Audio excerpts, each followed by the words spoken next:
And welcome back to the Spoiler Kings. I'm Brian the Grizzly here with Tank Kramer and Brandman Brandon. We are here to talk Longlegs, the new horror movie that came out this past weekend.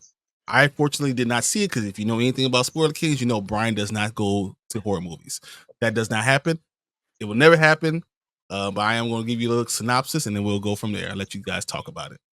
All right, it says set in the 1990s, Longlegs centers around FBI agent Lee Harker and follows her as she tries to unravel the case of a satanic serial killer. An unsettling slasher with more than a sprinkle of a cult. It's a safer to say Longlegs is one of the most anticipated horror movies of 2024. So that's what they're telling us. Okay. Randman, can you tell me what your initial thoughts of this movie were? One thing that really kind of resonated with me when I was watching it, I went right after work today. I really liked the way it was shot. The cinematography like really helped set this kind of like atmospheric and kind of claustrophobic at times tone for it. Like you feel like kind of uneasy with the way that like just kind of going by the way that it's shot. And I like that with content like this. I should kind of feel uneasy and um I don't I expected to feel unnerved, but we'll get more to that. We'll get into that later down the line. But I really like the use of I like the color scheme in the movie as well. Like from a technical standpoint, it's really really good. I thought that the acting was subtle and over the top when need be. Over the top, of course, courtesy of Nicolas Cage. Say what you will about Nicolas Cage, but that guy always commits.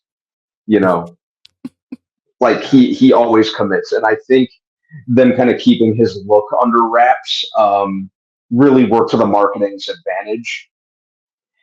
I You can definitely lump it in there with just like Tank said, like the likes of Seven or Zodiac or Silence of the Lambs. I very much got a Silence of the Lambs vibe, pretty much from the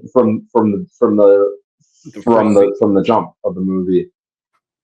And I think it used tension just right, without coming off too try hard or over the top. That's awesome. The first scene, absolutely. Wow, that's crazy. All right, Tank. So what are your But yeah, I thought it. Without kind of getting into my ensuing thoughts too much, but overall, I thought it was pretty solid psychological thriller. Okay. What you got, Tank? So yeah, agreeing with everything Brandon was saying, it was definitely, that psychological thriller more than an actual like jump scare thriller. So like right off the bat for me, it's like if you're expecting Freddy or Evil Dead or something that's gonna be like that jump scare traditional horror kind of film, like a Terrifier or something like that, this is not it. This is not it. Don't go in expecting that. Go in expecting like a Seven, Silence of the Lambs, Zodiac. Expect that, like a crime, crazy kind of thing. And with that being said, once I got that out of my head, this movie was like super freaky with the suspense. And the way it was shot, like Brandman was saying, was really well done. The way it was like looking, the way they used doors and door frames was super super creepy for me, and like always in the background there's like a door frame, and the whole time the way everything's kind of off centered, like you're looking at that door frame expecting to see something, and nothing really happens. There's one scene where you're like everything happens and it's just all happening in a door frame. So the way they do stuff like that was, I thought, really great. Was it Makia Monroe was the main character, Lee Harker. I thought she was really good because she had this kind of blank. Maika Monroe. Yeah, Maika Monroe. She had this blank kind of like emptiness, as she was going through it that fit the movie so well, and then Nicolas Cage. Maika, yeah. Nicolas Cage stole the movie. He was he was unrecognizable. He had prosthetics on and this weird hair and he was insane, like legit insane kind of person. And there's a scene that he's in a car and it's kind of shot from the camera's the passenger looking on the side, and he does his Nick Cage thing as his character, and you're just sitting there so uncomfortable. You're just like, what the hell, you know? And it's done perfectly because that's what it wants you to feel, you know. So I want to go see it again because the way it ended made me think about everything that happened in the beginning, where I'm like, oh shit, I should have paid more attention in that first scene or second scene. You know, but it's definitely not a jump scare. It's definitely more of a psychological scary thing with a hint of supernatural sprinkled in. But yeah, those are my kind of goods for it. Okay. Brandman, what bads kind of came from this movie? What do you think? I think the way that they're marketing this movie might kind of hurt it a little bit because it's not. It's really not horror, at least as far as I'm concerned. Or it's definitely suspense. not the scariest. Or it's more like suspense, psychological thriller. You know, like I mentioned, not unlike like procedural thrillers, procedural FBI thrillers like Silence of the Lambs or Zodiac or Seven, that sort of thing. That's what I kind of likened it to. I definitely didn't think it was the scariest film of 2024, like they're saying in the marketing. I really honestly didn't even find it that scary, so much as I found parts of it a little like kind of, like it was tension inducing, but I didn't really find it scary except for maybe like some of the like increases in music and like a lot of like one of the cutaways to like Nicolas Cage or something like that kind of just caught me off guard. I think that it is very much a slow burn of a movie, which could be hit or miss. It's definitely not going to be for everyone, but that's any movie. I think that they're kind of like mismarketing it with saying it's not scary. I didn't think it was scary. Nothing about it really scared me. There were some parts that made me feel uncomfortable, but I was never frightened. Okay. I do think that there were a couple parts where Nicolas Cage could have dialed it back just a hair. I especially like the scene in the car where he goes full Nicolas Cage. Yeah. He could have done it differently, I think. But it's not a Nicolas Cage movie. So what you're saying is don't ever go full Nicolas Cage. They were kind of they were advertising it as such a transformative role for him where he was completely unrecognizable in terms of look and voice and stuff like that. And then you have a scene like that and it's like, oh boom, Nicolas Cage doing his Nicolas Cage thing. But I think some of the acting in it as well, especially with the way some of the characters were kind of behaving at certain points, I guess seemed a little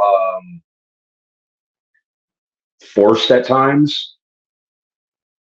Especially with there's like a child character in the movie where I was kind of having trouble getting a read on this character. Whereas it was kind of easy to get a read on other like most of the other characters. So it seemed like she was kind of acting like a weirdo just kind of out of necessity because most of the other characters were weirdos. But if that makes sense. Yeah. But yeah, I think those were like the main things. Like I said, the kind of mismarketing of the movie is kind of it's going to kind of work for and against the movie, I think. Okay. Yeah. What about you, Tank? I'm going right exactly what Brandman is saying. The marketing for this is they didn't spend a lot. I think they spent like 10 million, and I think the budget was like less than 10 million. The marketing was cool because what they did, but they should not have marketed as like the scariest movie, because you start to set expectations, and then halfway through the movie you're like, this is not the scariest movie, so if you don't drop that part of it being a scary movie like that, then you're going to be in for a horrible ride, so you have to drop it at some point and then enjoy what they're doing with the movie, and I thought once I did that, I was like, okay, I'm not expecting a jump scare. That's for me, that's really the only thing that was not good. The trailers and the expectations, all the stuff of scariest movie of the year, you set expectations and it doesn't happen, and now you miss out on what the movie actually is, a cool suspense, psychological crazy movie, you know what I mean? So yeah, so because like Hannibal Lecter is very iconic. I'm not gonna say Nicolas Cage is at that level, but he does like some crazy shit where you're just like, okay, like I could see people dressing up as him in Halloween, like because it's a cheap costume and it's kind of freaky, man. It's not scary, but it's unsettling, very uncomfortable. Like if I saw somebody dressed up as Longlegs for Halloween, I'm like, yeah, I'm gonna go on the other side of the street. I'm not opening the door for you.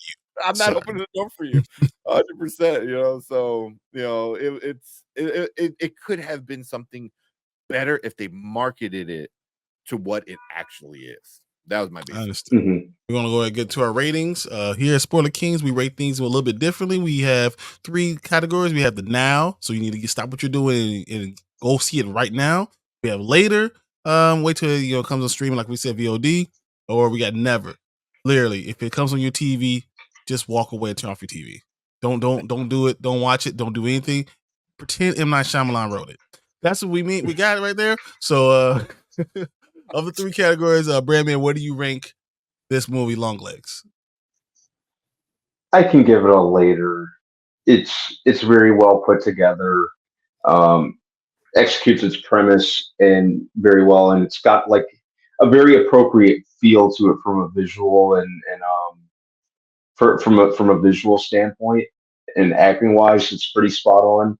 Nicolas Cage just committing as always, but it's not necessarily anything you need to rush out to see unless you've been like paying very close attention to the marketing. Uh, it's something, it's like a good kind of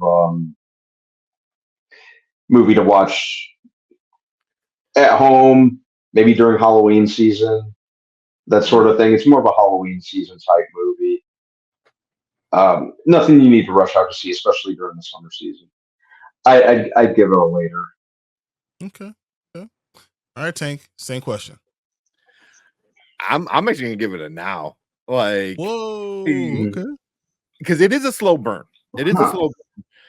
But once it starts burning, then I'm like, then you're kind of like, wait, what? You're like, okay, and then it kind of gets crazy, and you're just like, and it's the ending is like, what the f, man? Like, what? And it's to a point where like, I really want to see this movie again just so I can pick up on all the things I missed, that first watch through, and I thought it was really good. I thought it was really, really good, especially if you like these kind of like style kind of movies. Because it had the like who did it kind of murder mystery, catching the bad guy kind of thing, but then they sprinkle a little bit of supernatural craziness in it where it does throw like a wrench in the gear. So a lot of times you're like, wait, what? So but for me, it's a now. I had a lot of fun watching it, but again, don't expect a Freddy Krueger kind of style. Don't expect Evil Dead kind of style. It's not that. Okay. All right, so I'm gonna look at the tomato meter right now. What do you think the critics have Longlegs? That's a good one. I think the critics might have it kind of high, just because it does feel like an artsy kind of film. So I want to say maybe like a 80 to 85, somewhere around there. Okay. What about you, B? I was going to say like 80. I was going to say like 86. Okay. That's what I It was is at thinking. 87% on Rotten Tomatoes from the critics. What do you believe the audience ranks it? Low, because the marketing, people expected something else. I'm 50. Mhm. All right, B, what you got? I was actually thinking of going maybe lower, like a 40 or something. All right. As of right now, with over 1,000 verified ratings, it is at 64%. Wow, Huh. that's So, not bad. That's not bad. You know, you know, the tomato meter with 192 reviews is 87. With over 1,000 from the audience is 64%. Longlegs seems like it's a movie that people are enjoying. So that's crazy. Okay, so we got one now, one later. This is what we have for this movie. You guys were at the end of the day, you guys seem like you enjoyed the movie. So I mean, I think that's the key. If you guys are going out to go watch Longlegs and you're seeing us, how about you come tell us what you guys think? Tell us what you thought about the ending of the movie. What you think about the beginning? Is it a slow burn? Is Nicolas Cage everything you thought he was going to be? Is he too Nicolas Cage, or he's just the right amount of Nicolas Cage? You know, this is massive talent. Is it able to be held within that movie? So we want to know hear what you guys have to say. Thank you guys for checking our review on Longlegs. Thank you, Tank and Brandman. I'm never going to be reviewing that because I just don't do those type of movies. But I still thank you guys for coming to the channel, and we will be seeing you guys on our next review. So thanks, guys.